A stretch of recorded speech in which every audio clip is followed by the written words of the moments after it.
business. Previously, we looked at something exciting. Can you guys remember what our subtopic was?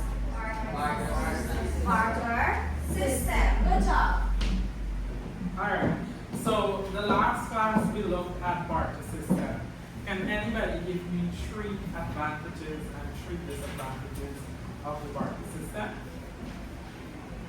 Yes, David? No need for money. Yes, Louis? Exchange of goods. Exchange of goods. Yes. Strengthening relationships. Strengthen relationships. Now the disadvantages. Yes, Amish? Transportation problems. Transportation problems. Yes, Miguel? Double coincidence of one. Double coincidence of one. Yes, David? Difficulty in storing Difficulty in storage value. values. Alright, so up here I have a mean.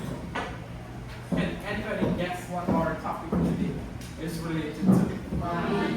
Money, right? Today we're going to be talking about money and more so the role of money, right?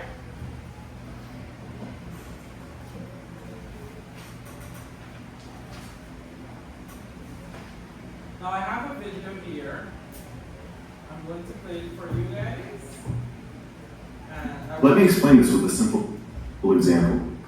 I want you to pay careful attention. There was a small village by the river. At first, there were only 2 families. One of them bred rabbits, and the other grew wheat. To diversify their diet, they traded with each other. They agreed that 1 bag of wheat would be exchangeable for 1 rabbit. After some time, other families began to settle in the village. Every family produced something else. Some of them produced clothes, others fished, and still others bred cattle. Over time, there were many goods and services. A shoemaker sent his daughter Catherine to get a bag of wheat. The girl took the shoes and went to the farmer to propose the trade. The farmer agreed because he needed shoes, and so they exchanged. The next day, the shoemaker sent Catherine again to get another bag of wheat. But this time the farmer replied, "I'm sorry, I don't need a second pair of shoes, but I will give you wheat for a box of apples." So Catherine went to the gardener and proposed to exchange the shoes for some apples. The gardener replied, "I never wear shoes in the summer. I won't be needing them for at least 6 months. I can give you apples in exchange for new horseshoes for my horse, though." So the girl went to the forge, but the blacksmith said that he will give her horseshoes only for a new pair of trousers. Finally, the local seamstress agreed to exchange shoes for trousers. Unfortunately, this wasn't the end. It took Catherine half a day to find someone who needed shoes, but it took another half a day to finally get the wheat that she wanted. Alright, so I'm going to pause it here. Now, from this video, we noticed a concept that came about, right? And that concept is the double coincidence of ones. Now, you saw Catherine. She wanted something from another person, but the other person did not want the shoe, right? So now she has to go and find somebody who wants her shoe to trade with her, then go back to him and trade for the stuff that she wants. And that is what we call the double coincidence of wants. Now, before we have money, the paper money that we so know and love, there was different ways of where people use or spend money. And this is called the evolution of money. Now, before, and this was like really long time ago, probably in the 1600 BC, there was something called barter. And the last class we looked at barter. Can anybody tell me what is barter? Yes. Barter is the exchange of goods for one thing to another. Barter is the exchanging of goods for another, right? And here we have a representation, a cattle, right? Now let's say, I'm going to take example Alex. Alex has a farm of sheep, right? He has a lot of sheep. and I have cattle, right? But I want sheep. I want 2 sheep. Now I'm going to go to Alex and tell Alex, okay, give me 2 sheep and I will give you one of my cows. Now if Alex agrees to that and he gives me his 2 sheep and he takes the cow, then that is what we call barter, right? Then we move on to gold. People use gold as money, right? Then we move on to metal coins. Have you guys ever seen metal coins? Yes, sir. Ghana has how many types of metal coins, or how many dollars of metal coins? There's a 1 cent, 5 cents, 10 cents, and a $10. Right? Then we go on to the next stage of evolution was paper money, right? How much of you like paper money here? Everybody, right? Everybody likes paper money. And it is still being used until this day. But even though we are using the paper money, we have evolved. We have gone digitally. And we gone to this thing here. What is it called? Plastic cards. Plastic cards, or your credit card, bank cards, right? We do transaction through computers now. Then we have electronic transfer. Do you know that you don't need a card to transfer money? All you need is a login, a PIN, and a computer, and you transfer money. Right? Nothing physical. Everything is being done, except the computer. Everything is done over the internet. And then we move to cryptocurrency. Right? You guys heard of cryptocurrency before? Yes. And what was it that you heard? Good things or bad things? Good things? It's an investment, right? Now, Miss Maria has here with her a model of the evolution, right? Where we have the cow, the first stage of the evolution, which is the barter. Then we have the gold. Then we move to metal coins. Then we move to paper money. Then we move to cards. And then the final stage in this era, we move to the crypto. You guys see it? Yes, miss. Good job. Now let's look at the definition of money. Anything that serves as generally accepted means of exchange, including physical objects, cowrie shells, and paper money, as well as cards and electronic forms of payment. Now, when we're talking about money, we should focus mainly on this means of exchange, right? Miss Maria has a specimen of some of our paper money. What is this? This is which money? $100. Okay. $100.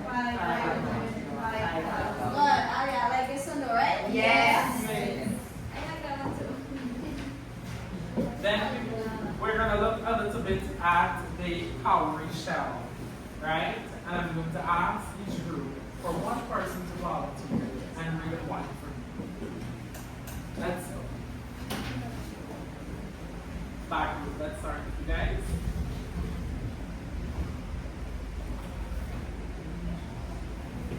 Yes, somebody stand and read the first point.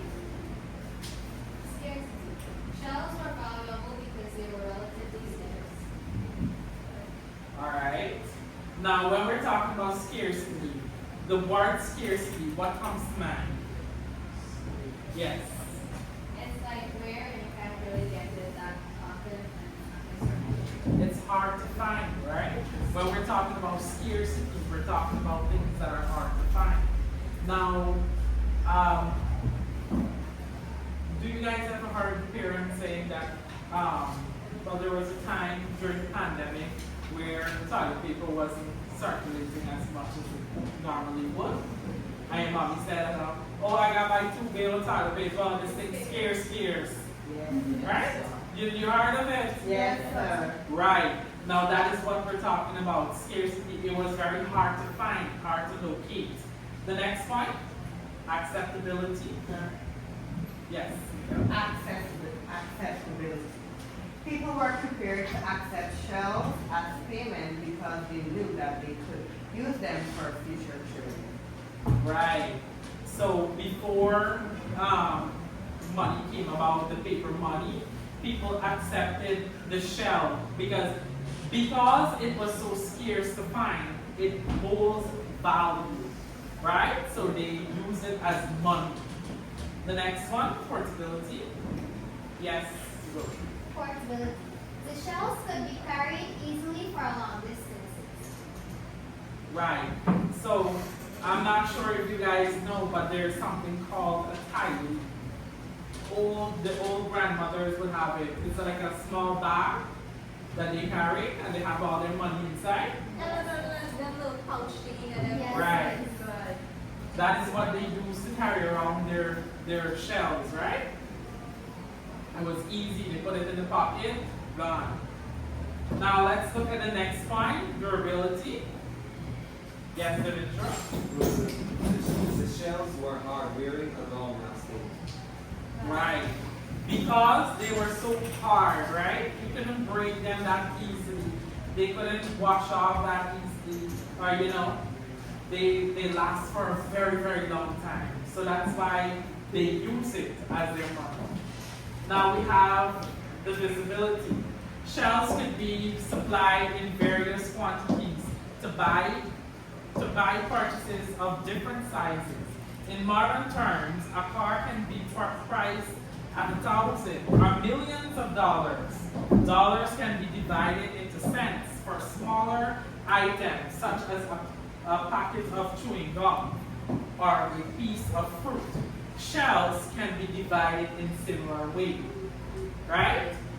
They were saying that, like how we have the different dollar bills, as Miss showed you guys just now, that is what the shells could have been representing during that time. I believe the smaller ones has lesser value than the bigger ones. That right? bigger one. Yes.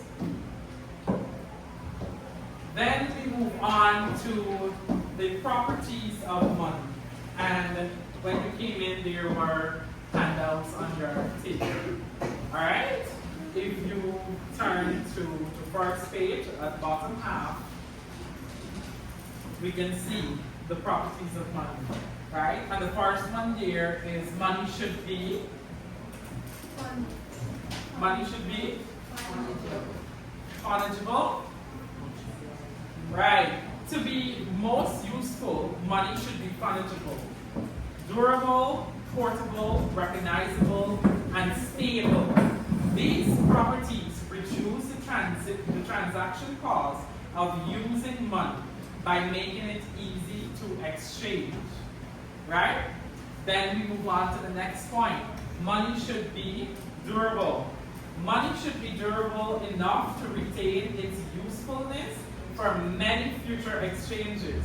A perishable good or a good that degrades quickly due to the various exchange will be less useful for future transactions.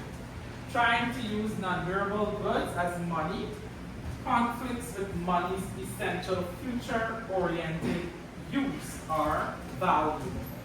Right? Remember we talked about the shell just now. It should last for a very long time. Right? Yeah. Now let's say if we use these kind of paper to print money. Do you think that they will? No. Because if you mistake and watch this paper in your pocket, it melts away, right? We cannot use this for money. And then you would lose lots of money. Right? Then we have money should be portable. Money should be portable. Money should be easy to carry around, divide, so that a worthwhile quantity can be carried on one person or transported. For example, trying to use a good that's difficult or inconvenient to carry as money could require physical transportation that result in transportation costs. Now let's look at if we were still using cow as money, right? You go to the store, you have a fridge. There's a fridge there. You want to buy that fridge for your house. Now, if we didn't have money, then you would have got carried 2 pounds to the fridge man or the shopkeeper, and you would have got to take that pound to him, right? Then you would have to find a canter to take that pound. Now, so? Yes, sir. But you also have to pay the canter man money for Transport. power. Money should be recognizable. The authenticity and quantity of goods should be readily appear to users so that they can easily agree to the terms of an exchange. Using a non-recognizable good as money can result in transaction costs relating to authenticating the good and agreeing on the quantity needed to be an exchange. Right? Now, what this is saying is that we should be able to recognize money. Alright, we should be able to recognize, take for example, the 5,000. When you see the green 5,000, right? You're excited. Yes. You don't know that it's $5,000 there. You can, right, you can buy more things with it, right? So it should be recognizable. Money supply should be stable. The supply of an item used as money should be relatively consistent over time to prevent fluctuation in value. Using a non-stable good as money produces transaction costs due to the risk that its value might rise or fall because of scarcity and overabundance before the next transaction. Now, what this is saying is that we should have enough money, but not too much money, right? Can you tell me why we should not have too much money? Yeah, the problem is that they are paying tax, paying more tax.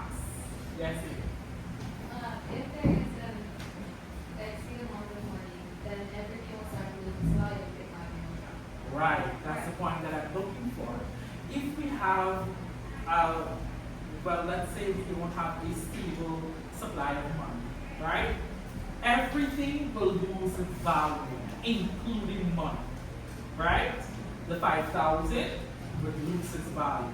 And we can see this because when we had the $20 before, we could buy things with this, right? Then they introduced the $100. Then the $20 become, not so valuable. Then when they introduce the $500, the $100 become, not stable as well. Then when they introduce the 5,000, your $1,000 and $500 looks like the $20, right? You couldn't buy much with it.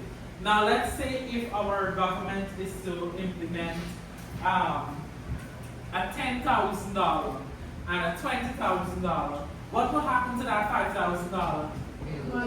It lost its value, right? So that's why money supply should be stable, right? It shouldn't be less supply, and there shouldn't be more supply. It should be on a horizontal, base. Now let's look at the cowrie shells and a little bit of their history to understand it better. In the rich tapestry of ancient China's history, one of the earliest forms of currency emerges as a unique and fascinating chapter: the use of cowrie shells as a medium of exchange. These small, glossy shells played a vital role in the economic life of ancient China, providing a glimpse into the origins of money and commerce in this ancient civilization. Let's embark on a journey back in time to explore the significance and cultural context of cowrie shells as an early form of currency in China. Ancient China's economic landscape. Around 1200 BC, during the Shang dynasty, China was already a complex society with a sophisticated economy. Agriculture, craftsmanship, and trade thrived, creating a need for a standardized means of conducting transactions. Enter the humble cowrie shell. The role of the cowrie shells. Cowrie shells, with their distinctive shape and shiny surface, were highly prized for their aesthetic appeal. They were widely used in China for various purposes, including as ornaments, symbols of wealth, and tools of divination practices. However, their most significant role was as a form of currency and a medium of exchange. Key features of cowrie shells as currency: acceptance and recognition. Cowrie shells were universally recognized and accepted as a form of payment in ancient China. Their widespread use contributed to their adoption as a de facto currency. Standardized units. Cowrie shells were counted and strung together in standardized bundles, making them convenient for transactions. These bundles represented specific denominations. Store of value. Like modern money, cowrie shells served as a store of value. People could save and accumulate wealth in the form of shells. Symbol of status. The possession of cowrie shells was a symbol of social status and wealth. They were used in various rituals and ceremonies. Cowrie shells and cultural significance. The use of cowrie shells in ancient China extended beyond the economic realm. Divination. Cowrie shells were employed in divination practices, where they were cast and interpreted as a means of seeking guidance from the spiritual world. Ornaments. Cowrie shells were Alright, so used to create intricate. a little bit history of the cowrie shell. Right? Do we have any questions so far? No? Alright, let's move on to how is money used. And money is used in 4 ways here. Right? The first one being money as a store of value. Since we have 4 groups here, I'm going to take one person from each group to read. Right? Let's have the front group first.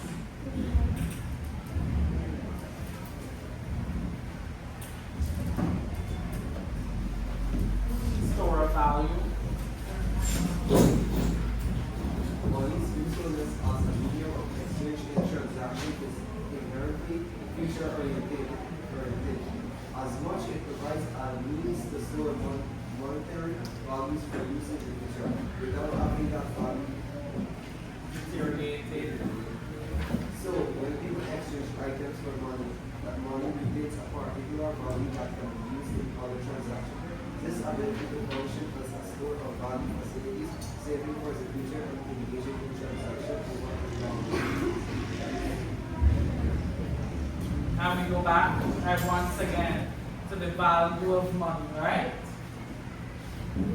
Now let's have the second point, which is money as a medium of exchange.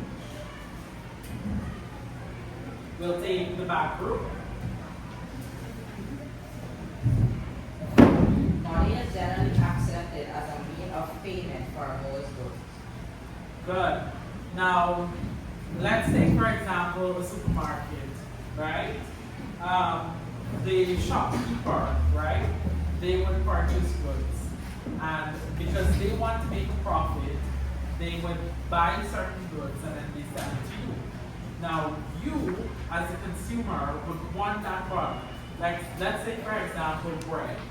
You want bread, right? So, you have money with you. You go to the store, you pay for that bread. The business owners, they want profit, right? So, they would want your money. You see the exchange? You now have bread, and they now have money. See? All right. Now let's move on to money as a standard of deferred payment. Yes. Go. Money as a standard of deferred payment, to the extent that money is accepted as a medium of exchange and services as a useful store of value. It can be used to transfer value over different time periods in the form of credits and debts. One person can borrow a quantity of money from someone else for an agreed upon period and repay a different agreed upon quantity of money at a future date. Right. So this is where money falls as deferred payment. Right? Now, the last and final one here is money as a unit of account. The last group.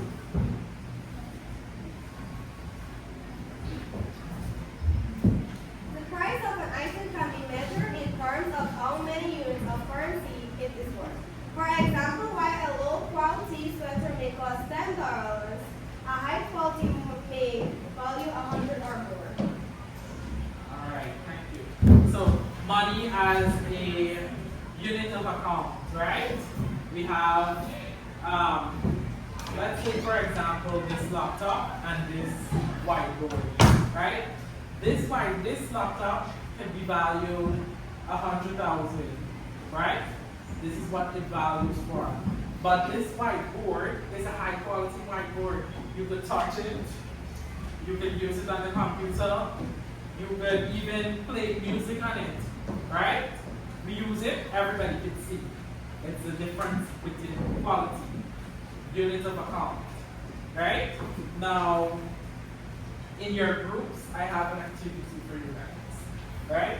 And the activity is, state 3 reasons why you think money replaces barter. You work this in your groups, in your books, and you will take answers from it.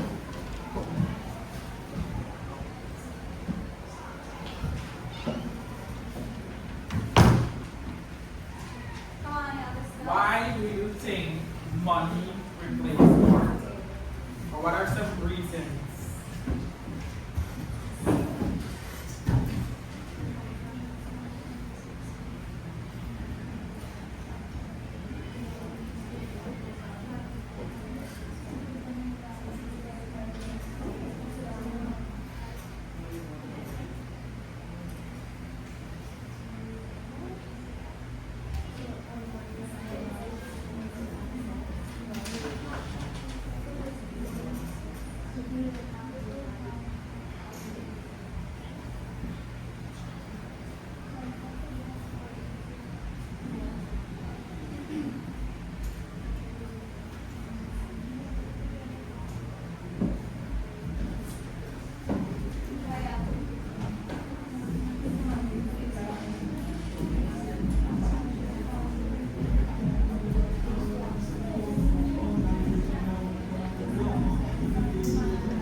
Can we take some groups now?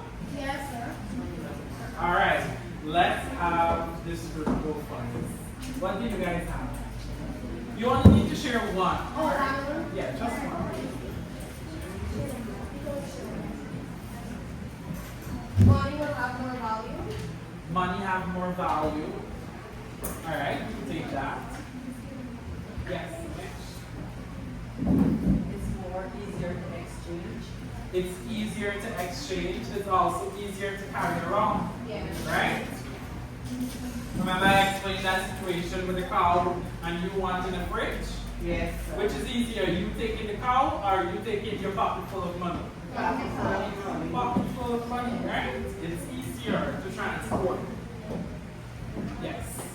So it's like a straightforward transaction. You would have to go look for other things like trade. Right. It is very straightforward and it eliminates the double coincidence of ones. Right? Alright. We have one more activity and then we are going to play a game. Alright?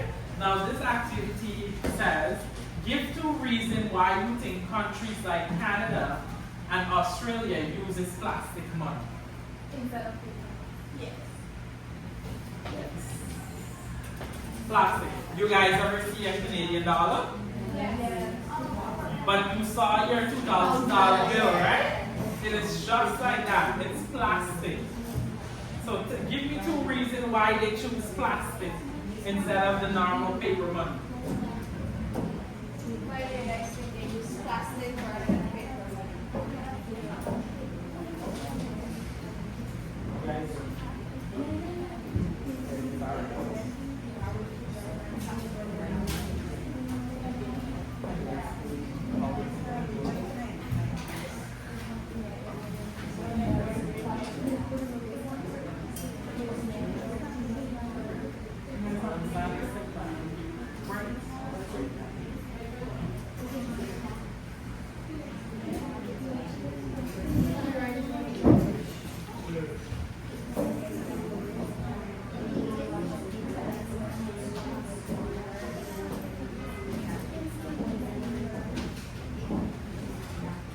Seems like you guys got this under control.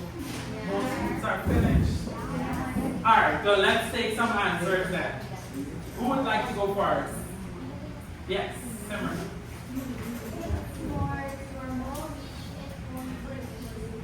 It's more durable, right? It would not break easily. Any other? Anyone else? Yes. Paper money can be easier to wear, but plastic money cannot be used. And that is explaining durability, right? Anybody has anything different? Yes. It will not be easy to damage. Again, durability, right?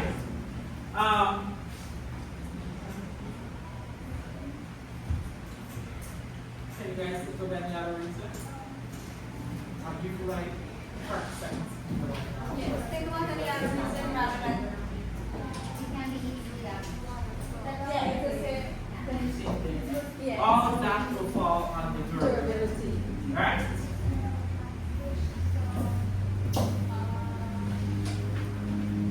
It's right here in your handout. It's right here. Take a minute before I give you the answer. Take a minute and try to see if you can figure it out. Right, Michael got it, right? It will be more recognizable. Because of its plastic features, it is more distinguishable, right? When we see a bunch of paper money and then we saw a plastic money, we say, oh, the only money that this could be is a Canadian dollar or an Australian dollar, right? It is easier to recognize whose money it is, right? Yes. Now, that's the end of our presentation, but we're going to go play a game, and it's called Business Jeopardy. Miss Maria will take you guys through the game, and I will keep points for her.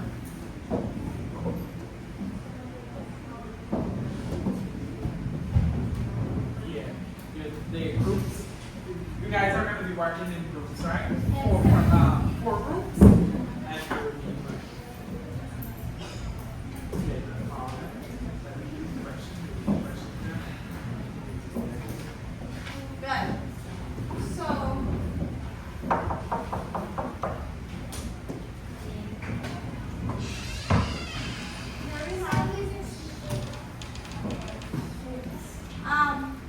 Can somebody from that group over there come and pick one of them here?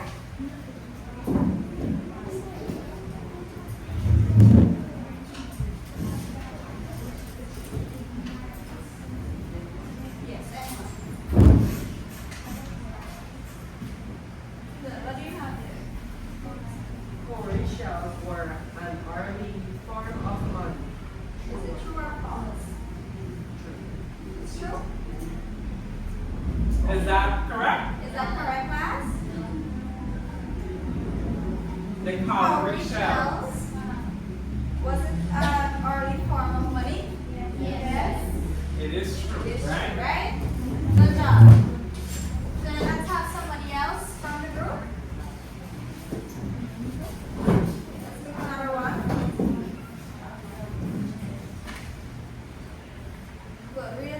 class. What are some modern forms of money beyond digital currency? Digital currency or electronic money? What do you guys think? What do you think? So the question is, what are some modern forms of currency, money, beyond the physical currency? Remember we talked about when we move on from paper money we move to something else. And what is that something else? We move to electronic transfers, right? And that is electronic currencies. Thank you very much. Good. Disrepair.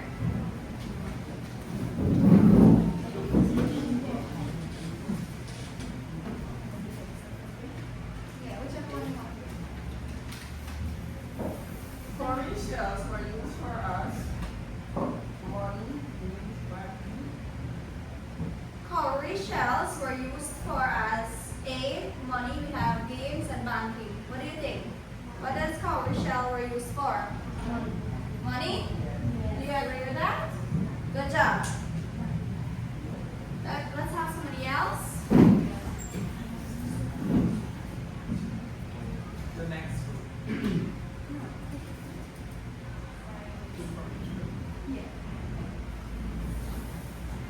Sorry, next group. Next group.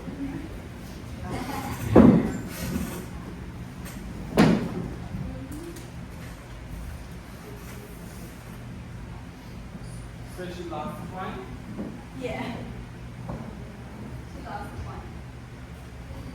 Metal coins were durable, standardized, and easy to carry, which made trade more efficient. Is it true or false? True. It's true? You guys agree with that? Yes, miss. Are you sure? Yes, miss. Good. You have a point here. Somebody else from the group, come and pick one quickly. One of you, come and pick one quickly.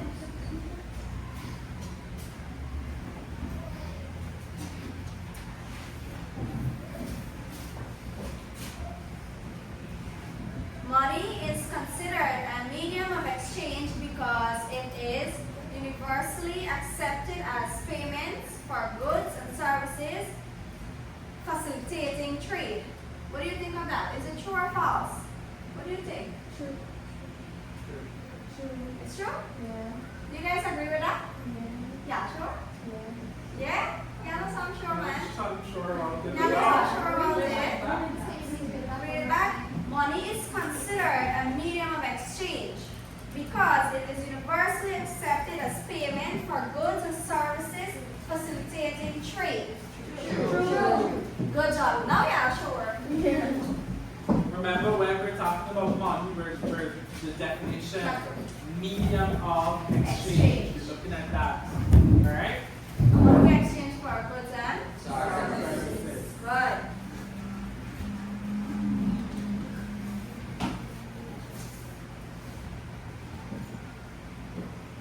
What is digital currency? What is digital currency?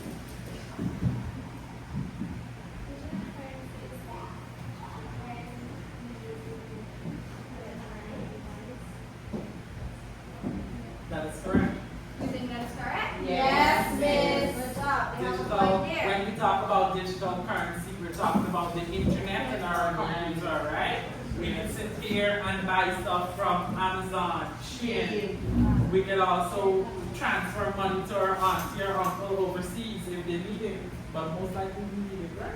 Yes, Now let's have the other group take another person, and then we are going to have the tiebreaker. All right? So far, everybody's doing great, which means that we learned whatever our objectives were today. We got it. Yes. Why is durability an important characteristics of money? So basically the money wouldn't get damaged easily here. You guys agree with that? Yes, miss. Okay. What else? Anything else? It is recognized. It's more Recognizable. Good. So we have here, it lost over time and does not wear out or become Unrecognizable. When we're talking about durability, we're talking about its ability to stay on, stay alive, goes on. hold its value. Good. Right? That's it. Alright, so I'm going to pick a question here now, and I'm going to read it, and you guys are going to raise your hand if you want the answer. And we will see who has.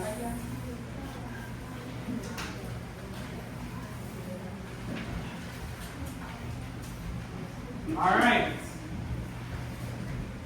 In which country did paper money originate from? Paper money. Take a second. Think of it. Let's see who's gonna win. Yeah, repeat my question. In which country did paper money originated from? Yes.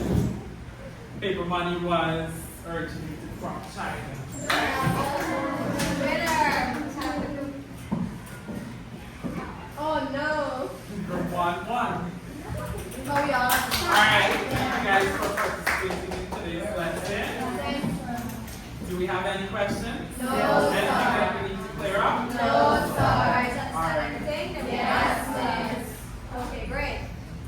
Alright, you guys are dismissed.